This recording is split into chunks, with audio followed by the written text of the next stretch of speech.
सपना कैसे देख लेलू हमारा छोड़े के। सपना कैसे देख लेलू हमारा छोड़े के। कहाँ से हुनर लैलू हो दिलवा तोड़े के। कहाँ से हुनर लैलू हो दिलवा तोड़े के। के कहरा से सिखलू सोना मुहवा मोड़े के। कहाँ से हुनर लैलू हो दिलवा तोड़े के। कहाँ से हुनर लैलू हो दिलवा तोड़े के।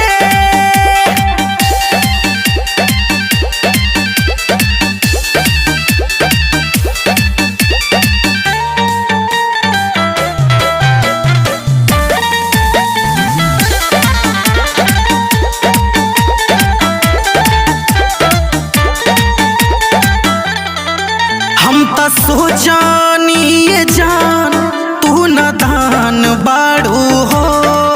धोखा का हो लहे से आन जान बाड़ू हो। हम तो सोचानी ये जान तू न दान बाड़ू हो। धोखा का हो लहे से आन जान बाड़ू हो। के कर चेहरा देखलू आज भोरे भोरे के। कहाँ से हुनर लैलू हो दिलवा तोड़े के। कहाँ से हुनर लैलू हो दिलवा तोड़े के।